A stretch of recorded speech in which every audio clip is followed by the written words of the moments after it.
denuncia la deriva privatizadora del sistema sanitario. El gasto en conciertos con centros privados aumentó en todo el país un 8,98% según los últimos datos de 2021 y 2022. El informe mantiene a Madrid como la autonomía con mayor grado de privatización de sus servicios sanitarios de toda España. A mí me encanta porque la derecha en este país nunca privatiza, simplemente pues, utiliza estos eufemismos, ¿no? Colaboración público-privada, externaliza algunas cosas. No cualquiera puede cargarse a un líder de su partido, como ocurrió con Pablo Casado, por todo el asunto de su hermano, que era comisionista. No hablo del comisionista novio, hablo del comisionista hermano, porque con la saga Ayuso hay que hablar de distintos tipos de comisionistas. Acabo de llegar del debate de la hora de la 1 en Televisión Española, donde hemos estado hablando de Ayuso, de su liderazgo y también de la privatización de servicios públicos, que es una cosa que algunos dicen que es prácticamente un invento de la izquierda, que no existe. Oye, si dices eso es que te lo estás inventando. Y frente a eso, pues Silvia Echarondo ha tenido que sacar su lista de datos y, hombre, pues la ha usado. Si sacas la lista de datos es para usarla. Vamos a ver cómo se inicia este debate. Vamos a ver también qué es lo que he dicho yo al respecto. Pero claro, aquí estaba Ana Pardo de Vera haciendo referencia a Isabel Díaz Ayuso y la privatización de los servicios públicos. Y de repente le dicen, eso no es cierto. ¿Cómo? Vamos a ver cómo responde Silvia Echarondo. Su gestión en el gobierno de Madrid, que en mi opinión deja mucho que desear porque ideológicamente es legítimo privatizar todos los servicios públicos, pero evidentemente trae un perjuicio que lo estamos viendo. En el Hospital de la Paz tienen 3 baños para la unidad oncológica. No se ha privatizado ningún servicio público que yo sepa en la sanidad. ¿Y en la educación? No se ha privatizado ningún servicio público, ni en la educación. Se le acaban de regalar sanidad. 100 millones de euros a Legionarios de Cristo. Estás hablando de colaboración público-privada, podemos hablarlo en todos los sectores, desde la construcción hasta la sanidad o la educación. Pero quedaos con eso, quedaos con el asunto de la colaboración público-privada, que es este eufemismo que utiliza siempre la derecha. Nosotros no privatizamos, nosotros hacemos colaboraciones público-privadas. Y bueno, como mejor que simplemente opinar es ir a los datos, pues eso es precisamente lo que ha hecho Silvia. Atención.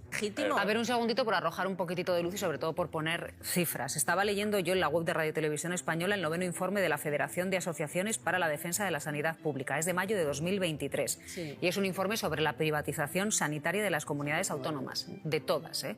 Dice, denuncia la deriva privatizadora del sistema sanitario. El gasto en conciertos con centros privados aumentó en todo el país un 8,98% según los últimos datos de 2021 y 2022. El informe mantiene a Madrid como la autonomía con mayor grado de privatización de sus servicios sanitarios de toda España, con una puntuación de 32, cuando el máximo es, atención, 33. Le siguen Cataluña con 29, Baleares 27 puntos, Canarias, 24 puntos. Los conciertos. Y es que esto no es una opinión, amigos y amigas. Esto es literalmente leer un informe, que yo también lo tengo aquí, lo podéis buscar todos. Está publicado en Televisión Española, en Radio Televisión Española. Dice así, la privatización sanitaria sube en toda España, con Madrid y con Cataluña a la cabeza del gasto privado. Noticia de Radio Televisión Española, ¿de cuándo es esto? Del 2023. O sea que todavía no están incluido el 2024. La privatización de los servicios sanitarios crece en toda España, si bien la Comunidad de Madrid y Cataluña se mantienen a la cabeza como las autonomías con más gasto sanitario privado por habitante y año, y más dinero destinado a la contratación de centros privados. Es que claro, ¿sabéis cuál es la trampa que nos hacen? Que nos dicen, no, privatización no hay, porque si no, privatización equivale a este hospital que antes era público, ahora es privado. No, lo que te hacen ellos son conciertos, colaboración público-privada, externalizar determinados servicios como limpieza, como no sé qué, y poco a poco van metiéndole cada vez más peso a la empresa privada dentro de la sanidad pública, que sigue existiendo evidentemente, y eso pues deriva, bueno, que simplemente, esto que lo ven aquí, la deriva privatizadora del sistema sanitario, el gasto en conciertos en centros privados aumentó en todo el país un 8,98%, según los últimos datos utilizados de 2021 y en 2022, concretamente sobre todo en Madrid. ¿Y eso qué implica? Pues es que después cuando tú ves en Madrid, por ejemplo, la cantidad de personas que tienen seguros privados, pues amigos y amigas, es la mitad de la población, la mitad de los madrileños tienen un seguro privado. ¿Por qué? ¿Porque les encanta lo privado? No, porque en muchas ocasiones igual te garantizan un sitio donde la sanidad está altamente privatizada que puedas acceder antes a una cita. Porque como vayas por la pública, que está infrafinanciada, sobre todo en Madrid, que tiene el gasto per cápita más bajo de toda España, después están con el que de bote chapote, con sus tonterías de me gusta la fruta, pero bueno, a la hora de la verdad se traduce en números. 7.291 víctimas en las residencias y el 50% de personas que tienen que tener un seguro privado, porque la sanidad pública, pues regular. Y no porque sea una mierda la sanidad pública, sino porque si la financias poco, pues evidentemente el resultado también es inferior. Y bueno, después están diciendo que esto no es privatizar, que estos son conciertos. Conciertos, solamente una cosa, los conciertos que hacen las empresas públicas con las privadas, no son privatizaciones, Bueno, son conciertos. Claro, son conciertos, no tienen nada que ver con privatizar. Es una cosa que es un servicio público que de repente lo externalizas a una empresa privada, pero bueno, no es privatizar, es concierto. Bueno, vamos a escuchar lo que he dicho yo aquí, porque claro, estoy bastante cansado de que nos intenten colar 50 maneras distintas para llamar a la privatización y que nos cuelen todo tipo de eufemismos. Oye, que no, que hay que hablar con propiedad. Un seguro la empresa privada y a veces no. y son la mitad de los madrileños los que tienen un seguro privado. O sea, que eso es lo que tenemos que fijarnos, yo creo. A mí me encanta porque la derecha en este país nunca privatiza, simplemente pues, utiliza estos eufemismos, ¿no? Colaboración público-privada, externaliza algunas cosas, todo en pos de la mejora. Pero claro, es que lo básico aquí es que hay cosas que son demasiado importantes. Que la realidad no te estropee un titular. Fátima, he hecho un esfuerzo gigantesco por no interrumpirte. Ya, lo sé, he hecho un esfuerzo, te lo prometo, sé, te lo he notado muchísimo. Por no interrumpirte. Alan. La cosa es que hay cosas demasiado importantes como para privatizarlos, para dejarlas al libre mercado. ¿Por qué? Porque el libre mercado tiene un objetivo, que está bien que lo tenga, que es ganar dinero. Pero con la sanidad, pues igual no hay que ganar dinero, sino que hay que dar un servicio que sea deficitario porque hay que dar el mejor servicio para todos independientemente de lo que puedas aportar. Que en Madrid hay una clara orientación hacia, pues sí, gobernar hacia quien tiene más dinero, pues no es una cosa que sea opinión mía, sino que cuando tú ves las becas que están disponibles para ir al colegio privado, incluso para familias que ganan cada año 100.000 euros, pues eso está bastante bien orientado. Cuando tú ves que se le perdonan anualmente 1.000 millones de euros a las familias que tienen más renta, pues también está orientado hacia una parte muy concreta de la población. No hacia la mayoría, sino hacia esos 23.000 personas que más ganan en la Comunidad de Madrid. Y sobre si Ayuso se ha convertido en un tema nacional o una líder nacional, hombre, es que también en el debate, ahora pondremos la anterior parte, porque empezó con el asunto de los impuestos y de la privatización y demás, resulta que estaban también discutiendo sobre, claro, ¿por qué estamos hablando tanto de Ayuso? ¿Por qué Pedro Sánchez confronta con Ayuso constantemente? ¿Por qué está engrandeciendo a Isabel Díaz Ayuso? ¿Que lo está haciendo? Sí, pero no lo está haciendo por capricho, lo está haciendo, bueno, pues esto intento explicar ahora. Es evidente que se ha convertido en una líder nacional, es evidente que el presidente del gobierno confronta con ella por eso, porque si no, no cualquiera puede cargarse a un líder de su partido, como ocurrió con Pablo Casado. En el momento en el que esa confrontación existe, por todo el asunto de su hermano, que era comisionista, no hablo del comisionista novio, hablo del comisionista hermano, porque con la saga Ayuso hay que hablar de distintos tipos de comisionistas, y se carga a Pablo Casado. En ese momento se eleva como líder nacional la señora Ayuso, guste más o guste menos. Y actualmente hagamos un experimento. Cada vez que la señora Ayuso se posiciona sobre cualquier tema y el mismo día o a la misma hora se posiciona Feijóo, ¿de qué estamos hablando aquí? Estamos hablando de lo que ha dicho Ayuso. Por supuesto que es una líder nacional y en consecuencia se confronta con ella como la líder nacional que es. ¿Que Óscar López lo va a poder hacer mejor que Lobato? Pues no lo sé. Lobato no me parecía un mal candidato, pero también es verdad que era la tercera fuerza de la Asamblea de Madrid. Había pasado por delante más Madrid. ¿Óscar López lo va a conseguir? Pues igual con ese tono un poco más macarra, más duro, realmente poniéndose en la posición que está Ayuso, pues encuentran otra forma de confrontar. A Ángel Gabilondo le sale mejor otra cosa, pero es verdad que no consigo gobernar. Hay que probar. Y probar pueden hacerlo hasta el 2027 cuando serán las elecciones. Si pueden hacer algo ahora es... precisamente... Si pueden hacer algo ahora... Claro. Y puede pasar de todo. Precisamente. Si pueden hacer algo ahora, es 100% eso, es probar, probar y probar. Así que prueben con Óscar López. ¿Por qué estamos hablando de esto?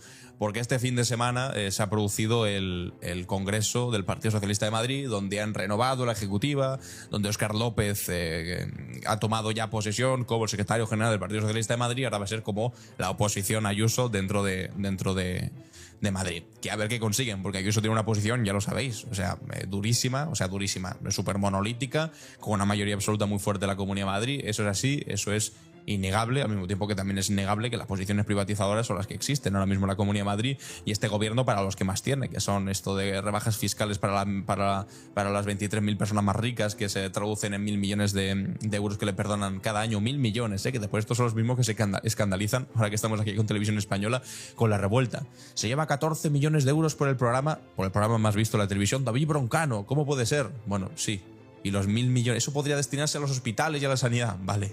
Y los 1.000 millones que le regalas cada año a las personas más ricas de la comunidad autónoma, eso no podría destinarse, ¿no?, a la sanidad. No, eso podría destinarse seguramente a Quirón, que también os digo, he perdido la oportunidad. Bueno, tampoco hay mucho tiempo, ahora seguimos viendo algo más del debate, pero he perdido la oportunidad en este asunto de hablar, por eso la recupero aquí, de Quirón. y de Alberto Quirón, que decía, tiene una larga saga de comisionistas alrededor de Ayuso y los que nos quedan por conocer, por desgracia, seguramente. Pero es que el asunto de la sanidad, y además de la sanidad privada, cobra especial importancia cuando además el novio de la presidenta de la Comunidad de Madrid está guardado en el teléfono de la presidenta autonómica como Alberto Quirón, que es una de las mayores contratistas privadas sanitarias, que al mismo tiempo están multiplicando por 5 su facturación con la Comunidad de Madrid. Es decir, todo ese cóctel, ¿qué nos quiere decir? Que no hay privatización, que aquí con la sanidad no se hace negocio. Venga, por favor. Va a empezar. Quien hace negocio, que es además la definición de privatizar, hacer negocio con algo que no se hacía negocio anteriormente, con la educación. ¿Se hace negocio con la educación? No, la educación tiene que ser un sector deficitario en tanto que no resultados, sino inversión. Yo invierto X no esperando que tenga un retorno del 3% de los intereses para que nos dé dividendos a los accionistas. No. El retorno es que haya una educación buena para los ciudadanos, para nuestros chavales. La sanidad igual. Tú inviertes en sanidad para que tenga un retorno a los inversores de no, el retorno de la sanidad debe ser que la gente se cure y esté sana. Bueno, pues cuando se privatiza se convierte en un negocio, ya sabéis, que sí, entonces tienes que responder no ante si una persona está sana o no, sino ante un accionista que te dice cuánto dinero ha ganado este mes. Y si para ganar ese dinero ese mes lo que tienes que hacer es recortar de aquí, recortar de allá, externalizar por aquí, dar peor calidad en los servicios a los usuarios, como por ejemplo hacen con las personas mayores que viven en las residencias de la Comunidad de Madrid, que les dan para comer una patata pocha y 4 verduras pasadas.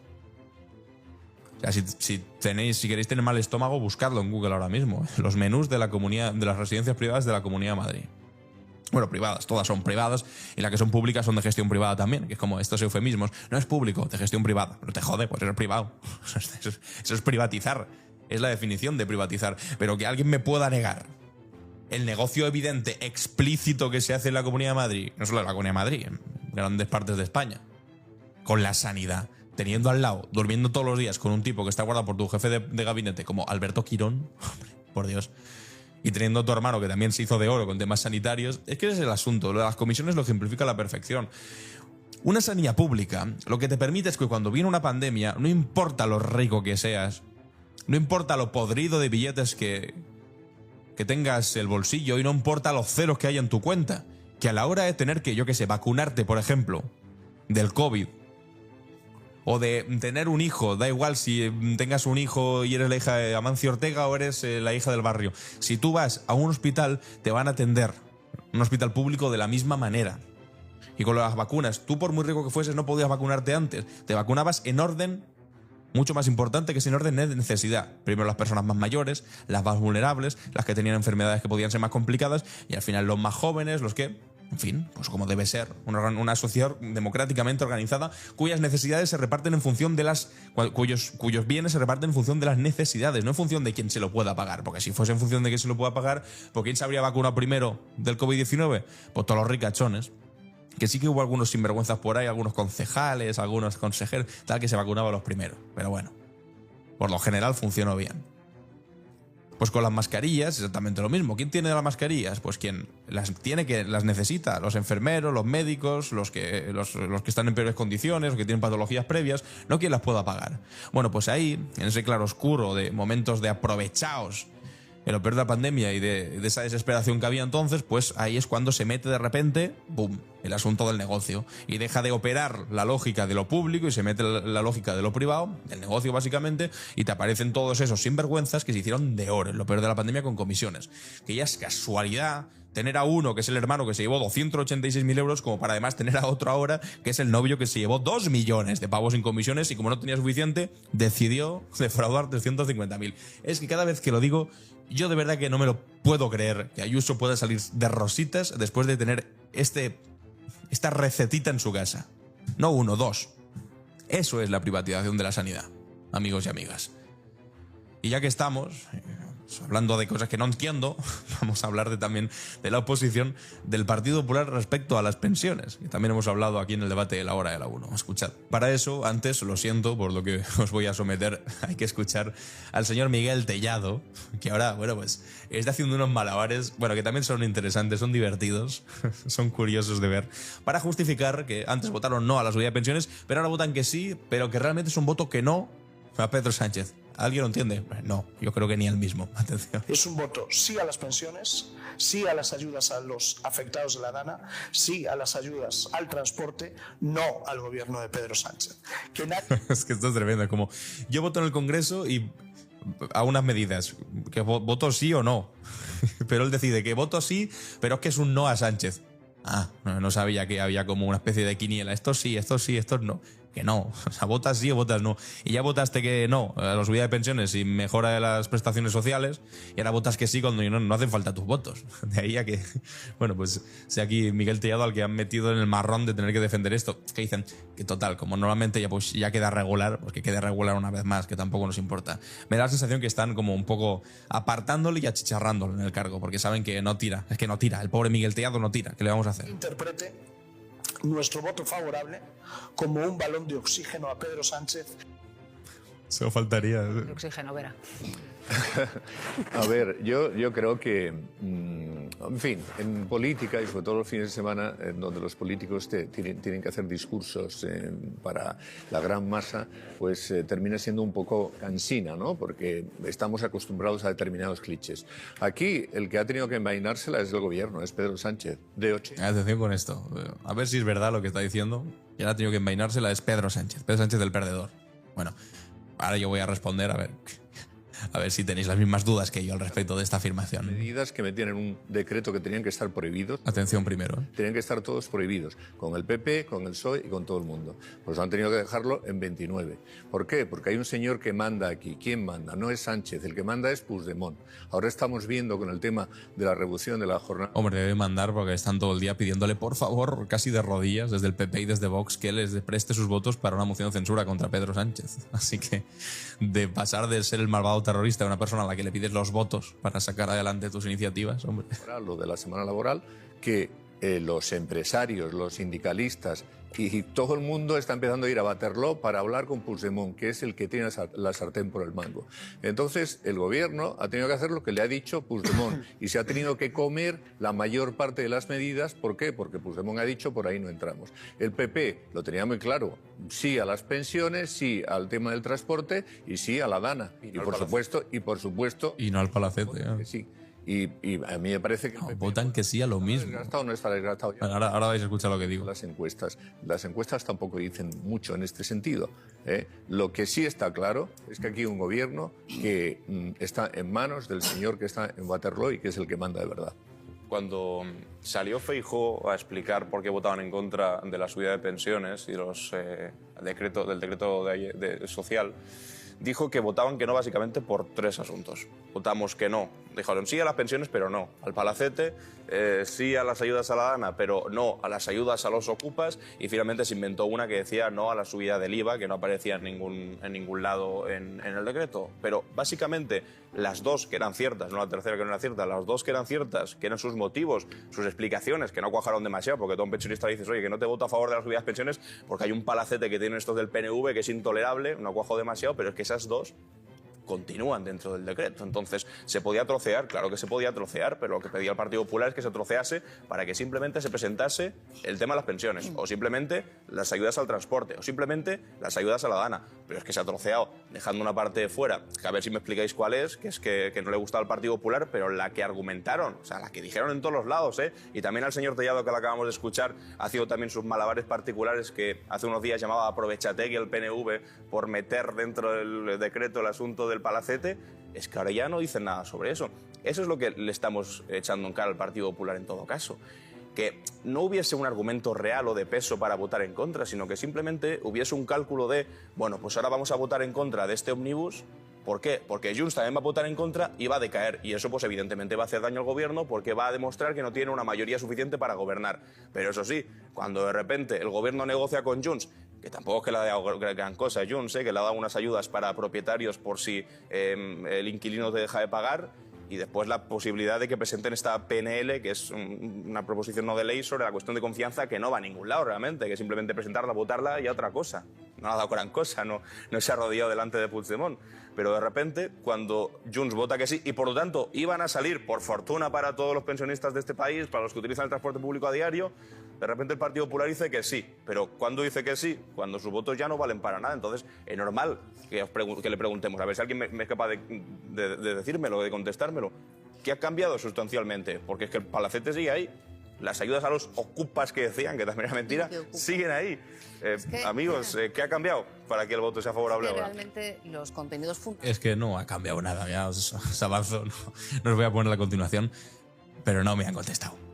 Porque claro, si el asunto es no, ha sido el gobierno quien ha perdido, porque el gobierno ha tenido que tragarse lo que quería y trocearlo, una cosa que era imposible trocear, que es el argumento del Partido Popular ahora. Decían que no se podía trocear y se ha troceado. Hombre, ya sí, pero se ha troceado dejando fuera, por cierto, cosas que os iban bien, como por ejemplo los pagos a cuenta, que son los pagos del gobierno central a las comunidades autónomas que gobiernan en su mayor parte el Partido Popular, que gobiernan en 11 gobiernos autonómicos.